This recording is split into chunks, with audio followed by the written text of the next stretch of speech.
Hello everyone, we're back once again. I am Tim with Golf Cart Garage. I am a member of the Gearheads on Demand service that we offer at Golf Cart Garage. Gearheads on Demand is a service that we provide where you can call up and where you can schedule an appointment with me to call you and talk with me about a golf cart related issue that you may be having if you're wondering what you should do on buying parts or anything like that. I might be able to help you out. I might have seen it before. I owned and operated a golf cart shop for many years. I can also send you a video link to your phone, and that way if it's something you think I might need to see, you just click the link. If you're interested in that, click on the link in the description. That will take you to the scheduling page, and you can schedule a phone call or a video session with myself or with one of the other technicians here at Golf Cart Garage. This is Tuesday, September the 13th. We come here twice a week now. We're coming on Tuesdays and Thursdays. We go live on Tuesdays and Thursdays. We are live right now on Facebook and YouTube. This is episode 55. We answer some questions here. We interact with the live people that join in on the chat. See if we can help them out, see if we can answer some questions, save some people some money. Well, the garage is now open, so let's get started with the questions, and I'll be checking the live too. And if anybody watching or have a question in live, feel free to ask it. Or just say, "What's up, Tim?" Question number 1. With no notice, the cart was running excellent. It makes a clunk sound in forward or reverse and won't move.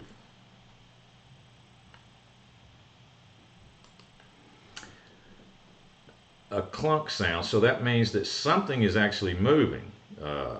If it's making a clunk sound, that means you got metal that's moving. So depending on which cart you have, there's a couple of different carts that you could have done what is called you could have spun a hub, is what it's called in the golf cart world.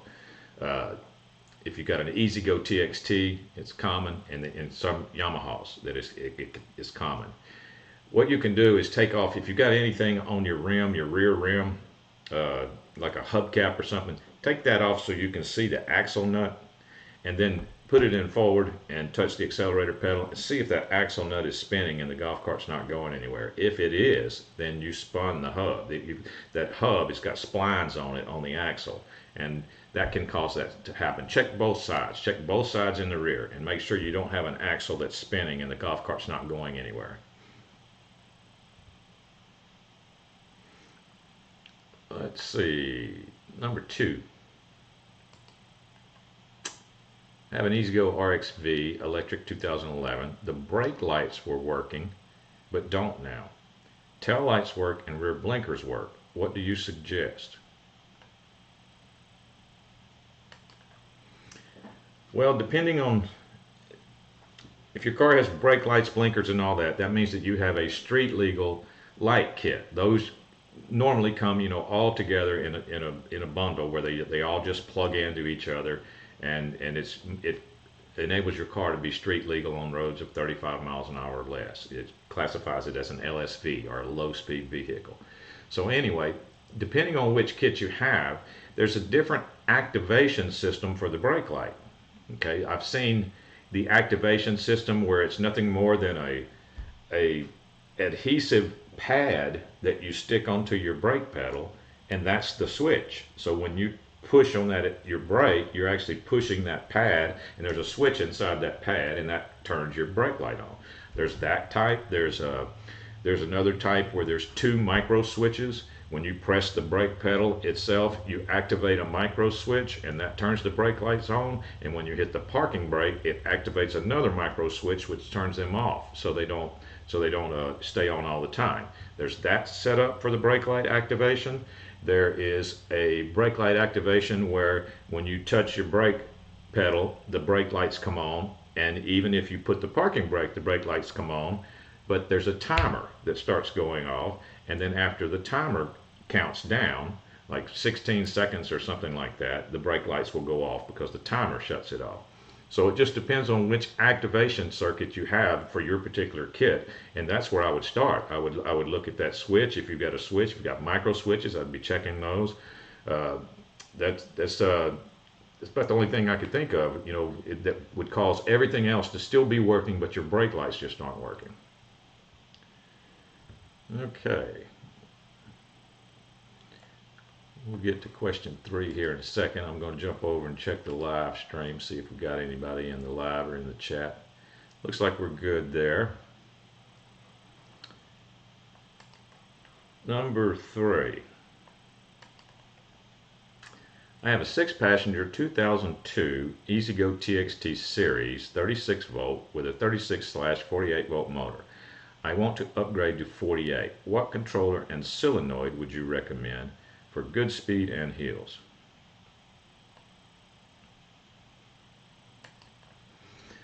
I remember speaking with this man this past week, or it may have been yesterday. Yeah, it must have been yesterday. We had a video session, so I could see what his car was. And turns out he already has a. This is what you need when you're converting a TXT to 48 volts. Okay, if everything in your TXT is stock, here's the list of things that you have to have. You need a motor that will handle 48 volts, but not necessarily. I mean, you can just keep your 36 volt motor. Most likely it will be fine on 48 volts, but his motor actually said 36/48, so we know it's going to be fine. You have to change the stock controller because the stock controller will not handle the 48 volt upgrade. The stock solenoid will not handle the 48 volt upgrade. So you need to change the controller, you need to change the solenoid, and then you have to have a plan to charge your new battery pack, your new 48 volt battery pack. So you've got to change your charger. But if you have a working 36 volt charger, then you can sell that and that offsets some of the money that you have to spend for your new 48 volt charger. Well, anyway, it turns out his car already had the Alltrax controller in it that would handle 48 volts. It already had an Alltrax, so he was ahead of the game. He didn't even know it. So the only thing that he needed to do was change his solenoid, change his batteries, and get a 48 volt charger, and he would be good to go. And he was glad to hear that. Let's see. Number 4. My cart hesitates when going up a hill. It kind of shudders and goes very slow or won't move at all. After it's been charged, it doesn't do this right away. Usually after driving for a period of time. Is this the batteries? They are approximately 10 years old. Huh. I would say yes, it is the batteries. I've said this before, anytime someone describes a symptom in an electric car as a shudder or a stutter, it's going to be 99% of the time a battery related issue. And so you're already using the word shudder and stutter in your symptom, and then it doesn't do it right away after a full charge. You said it takes a little while, and then you spring the fact that your batteries are 10 years old or almost 10 years old. So yes, my professional opinion would be it is your batteries, most likely. It's probably time to get a new set. Let's see, number 5.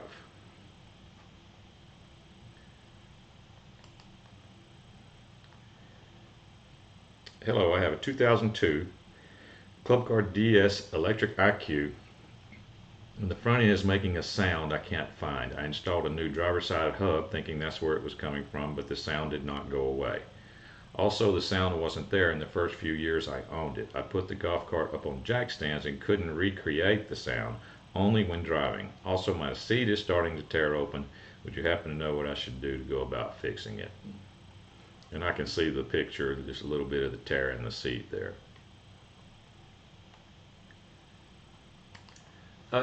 One of the common things in the front end of a Club Car DS, if an older one that has lots of hours, one of the common spots for noise is actually not necessarily the hubs. The hubs could make a grinding noise if the bearings go out in your hubs, you know, the places where you mount your wheels to. They would make a constant grinding sound if the bearings were messed up there. But if you're just getting an occasional sound, depending on if you're turning left, turning right, one of the likely places is going to be the leaf spring. You know, on a DS, you've got that leaf spring that goes straight across all the way from one side to the other, and on each end you've got bushings. I've seen those go metal to metal in those bushing areas on each end. So check those ends and see if they are you see if you're touching metal, or see if your bushings are still good. A lot of times bushings will just crack and disintegrate, and they won't even be there, by the time somebody looks at it. But that can cause a lot of racket. So that'd be a possibility, but that's where I would look. That was number 5. We'll come back to number 6. Let me go over here and check something real quick. Looks like we're good there. Number 6. This is from Kevin. I keep having to replace the brake on a 2008 RXV. What is the reason?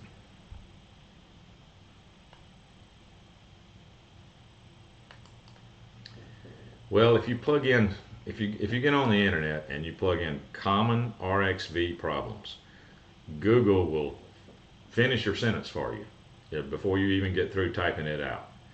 And there will be many places that you can go, and there will be a list of common RXV problems.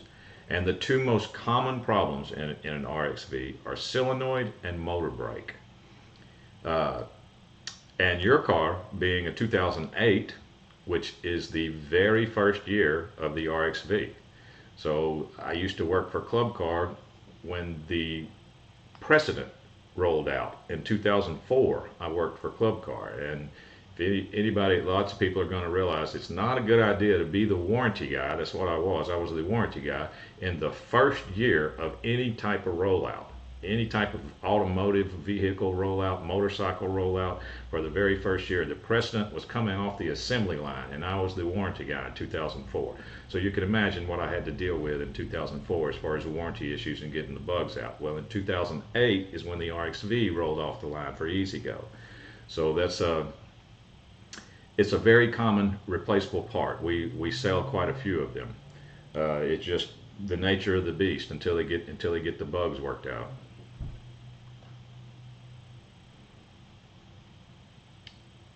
Let's see. Number 7.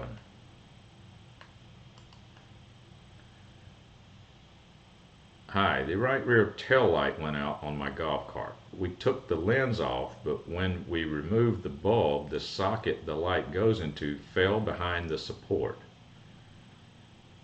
We do not know how to get this out and are worried the entire golf cart will need to be taken apart. Can you help?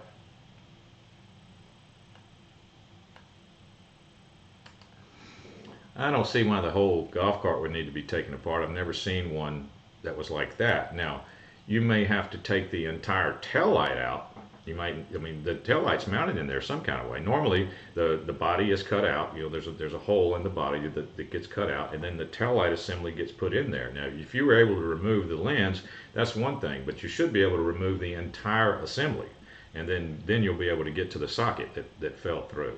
That would be, I'd be looking at that tail light a little more closely and see if you can figure out how to remove the assembly. All right. Let's check on Facebook and YouTube. Looks like we're good.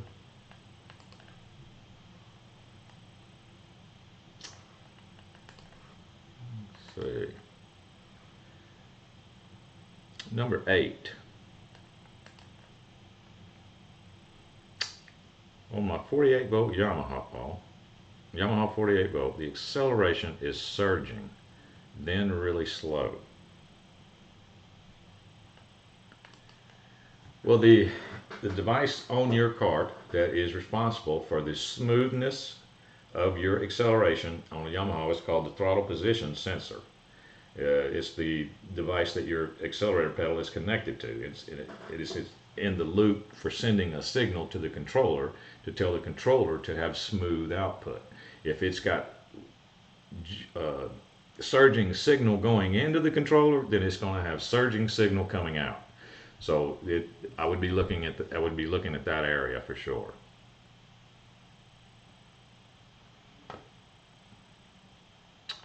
Let's see, number 9. 1996 gas club car. No cranking after power wash. The battery is good and reverse alarm works fine.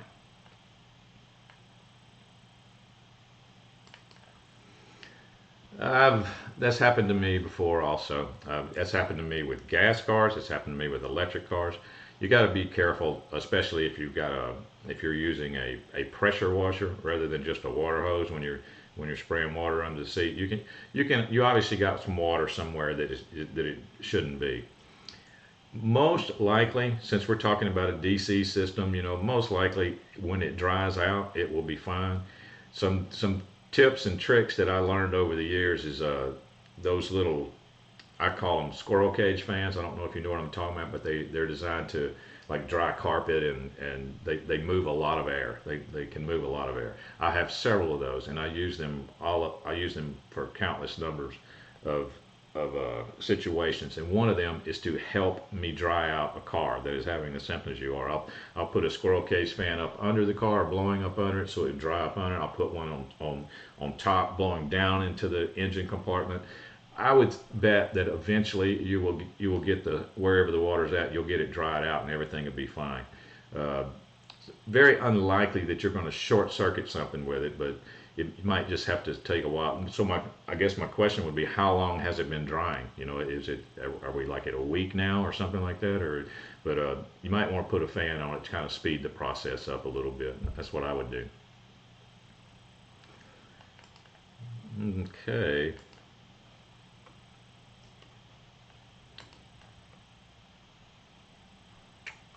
Looks like that's going to be it for this week. Just a short session today. Had just a few questions. Don't forget, if you would be interested in talking with me about your golf cart related issue, go to golfcartgarage.com. Look up the Gearheads on Demand. Look up that logo and click on that, or click the link in the description of this video, and that will take you to the scheduling page. And you can pick a time that's convenient for you. It's all automatic, and I'll be calling you at the time that you pick. You can also choose a video session where I can go through your telephone. I'll send you a link to your phone, and you click the link, and then I can see through your camera. I can see what you're pointing at. Might be able to help you out that way if need be. It's not always necessary, but sometimes it can help. And that's going to be about it. I will see everybody. Our new schedule, I don't know if I said this last time or not, our new schedule is Tuesdays and Thursdays at noon Central Time. So all you got to remember is Tim, Tuesdays, Thursdays, TTT. Tim, Tuesdays, Thursdays, noon Central Time. So I will see everybody Thursday. The garage is now closed.